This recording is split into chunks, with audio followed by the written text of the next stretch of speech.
Tahukah kamu bahwa bumi pernah mengalami beberapa insiden kepunahan massal yang memusnahkan hampir seluruh spesies makhluk hidup di bumi di kala itu? Dan inilah 5 insiden yang hampir menghapus seluruh makhluk hidup yang ada di saat itu. Pertama, kepunahan Permian Trias. Ini terjadi 252 juta tahun yang lalu, yang dikenal sebagai The Great Dying. Ini adalah kepunahan terbesar di dalam sejarah. 90% spesies laut dan 70% spesies darat mengalami kepunahan akibat letusan gunung berapi di Serbia yang melepaskan gas beracun dan menewaskan bumi secara ekstrim.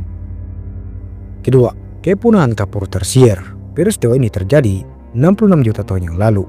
Ini adalah kiamat dinosaurus yang diakibatkan oleh asteroid Chicxulub yang menghantam bumi, menyebabkan kebakaran global, tsunami raksasa, dan musim dingin panjang yang membunuh hampir semua dinosaurus dan unggas. Kejadian ini benar-benar mengakhiri era dinosaurus karena mereka tidak bisa bertahan hidup di kondisi iklim yang buruk dan kurangnya persediaan makanan di kala itu yang menyebabkannya mati dan punah secara perlahan.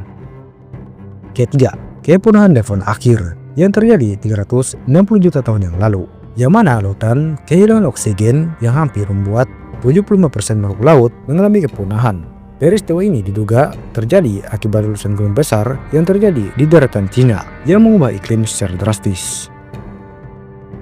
Keempat, kepunahan Trias Jura yang terjadi 201 juta tahun yang lalu. Letusan vulkanik raksasa di Afrika Selatan dan Amerika berkontribusi dalam menghancurkan separuh kehidupan di bumi. Tapi anehnya, peristiwa ini justru membuka jalan bagi dinosaurus untuk hidup dan berkembang biak dan menguasai setiap ceruk kehidupan di kala itu. Kelima, kepunahan Ordovicium Siler yang terjadi 445 juta tahun yang lalu.